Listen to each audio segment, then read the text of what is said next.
Hey guys, we're at Title Alliance with my seller Carol and her husband who just stepped out for a break. We just closed escrow on Des Moines Street, utilizing Subject To, and Carol's here to tell you guys why Subject To was so helpful for her and moving on to her next transition. Okay. The best thing about this is that it gave us an opportunity where we were not offered by any other company an opportunity to get a little bit of money out of our house and work through some real significant issues. If you're not doing this, you're missing out and losing a lot of potential clients, potential buyers, sellers, whatever. I'm amazed at the fact that we had a lien on our property and Pace helped us walk through it. We had people come in and lowball us so low. I mean, I like cried. $100,000 lower than what you owe. Yeah, right? Exactly. And I'm thinking, gosh, my house isn't that bad. I have so many memories here. And he walked us through it, and he helped us. And he showed up at our place where nobody else would even come to our door. We'd ask people, well, would you come and look at our property? It's not that bad, you know? And Pace came. So as a seller, I would recommend Pace and his team in a heartbeat. They've made my dream come true. Thank you. We love you guys. So guys, if you're not using creative financing, what you're missing out on are amazing emotional income situations like this, feeling like you've actually solved somebody's problem. What most people did when I first got in touch with you and your husband is I found out that most people were lowballing you $100,000 under what you owed. Right. Or even kind of best case scenario, you had companies like American Homes for Rent that would come along and say, hey, we'll take over your house, but you need to pay us to go and rent it out. Right. Then you would also get some real estate agents that would say, why don't you fix it, do this, do that, and still at the end of the day, you're gonna have to write a check to get rid of your house. Right. Pretty much. Right. So our team comes along, pays $100,000 more than anybody else. Right. Puts money in your pocket. We walk through here at Title Alliance today. Right. Close escrow, and now you guys get to stay in the property for what, like a week or 10 days? Right. Until, exactly. Right? I don't even have to move out like tomorrow. You know, my cats and I are not having to haul off in carriers. You know, we have a little bit of time. And so if you were talking to a real estate investor, one of the 50 real estate agents that were texting you, calling you, if you could tell them to learn one thing, what would you tell them to learn? Subject To. Love it. It's just amazing. Thank you so much. We love you guys. Question. Yeah.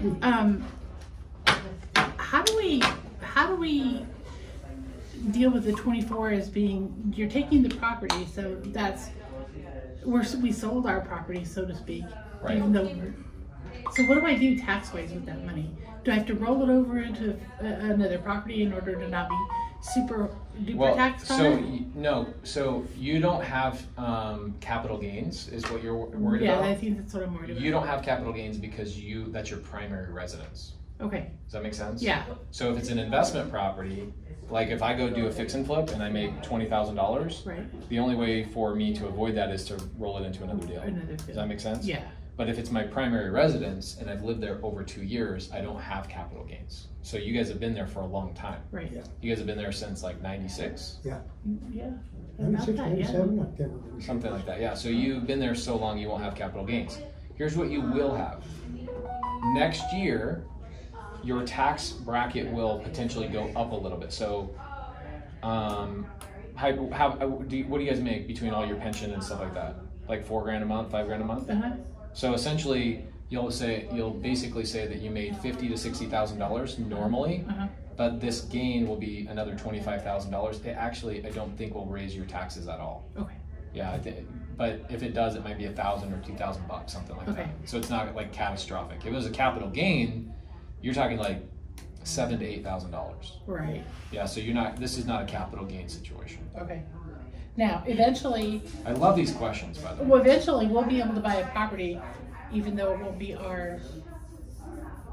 Well, This is one of my other favorite questions. I need to know that because I need to put that in my head. Yeah, this is great. So, half of the money we're getting is going straight into the bank so that we can put a deposit on another house. Yeah, eventually. Okay, so I'm going to tell you a couple things, okay? Number one, probably top 5 questions I get from sellers are, well, this loan is still in my name, which means it's still on my credit. Right. How can I go buy another house if this house is currently on my credit? Does that make sense? Yeah. Okay, so here's the answer. The answer is you can have as many houses on your credit. Well, here's the first part of the answer.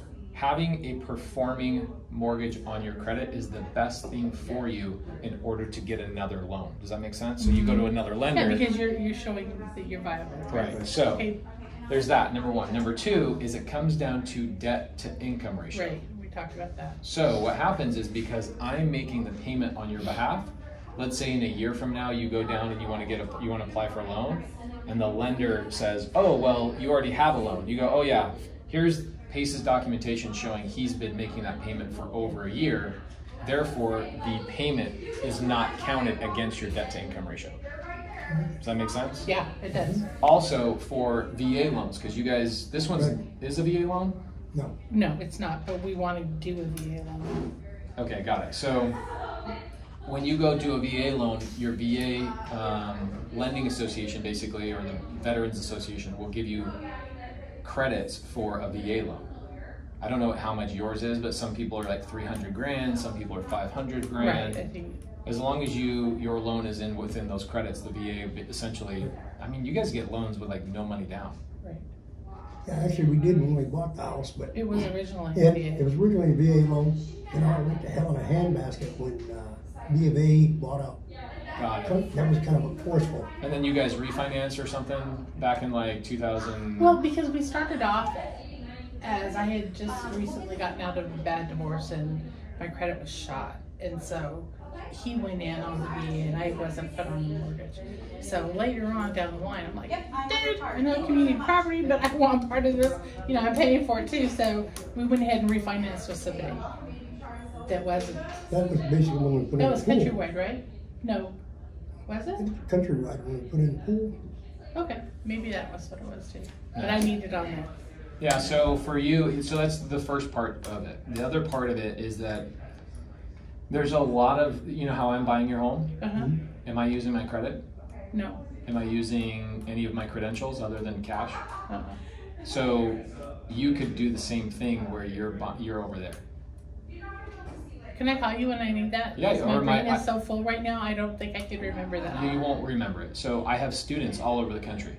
So my students, what city are you guys going to be in? Indianapolis. Okay, so I have students there that will help you find a house, and they'll also help you get into a home, credit being good, bad, or indifferent, it doesn't matter.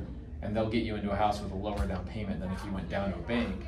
Because most banks are going to ask for, well, VA loan's probably your best bet, because a VA loan is going to require zero money down. Right. I mean, I think they even pay your closing costs. So if for some reason you have a hiccup with a VA loan, reach out to me and I'll put you in touch with a student. But that's the best way to go. I really want to work for you. I really do. I'm thinking, I don't know about this nanny thing. Yeah. I mean, even after we decided we were going to do this with you, we still had people calling in. This one lady, she just wouldn't ease up. I had to block her number off my phone because she kept, well, how much you paying? Who are you doing it with? And blah, blah, blah, blah. And why are you going, and how is it being done? And I'm like, okay, done. I'm done. I don't want to explain it to you. You know, this is it. Even though you're in contract with somebody. Yeah, I already told her. I told her we've signed the contract because you know you said that we signed it. I said we've signed it. Being harassed like we have been. Yeah. Just now. Hello, my name's Joseph. What's the lowest you would take for 9340 East Des Moines Street? I am not I mean, kidding I'm you. not kidding you. There it is. It's nonstop. Larry, no, it isn't. Even after you just closed escrow, Right. Yeah. you're still getting blown up. Yeah. Yeah.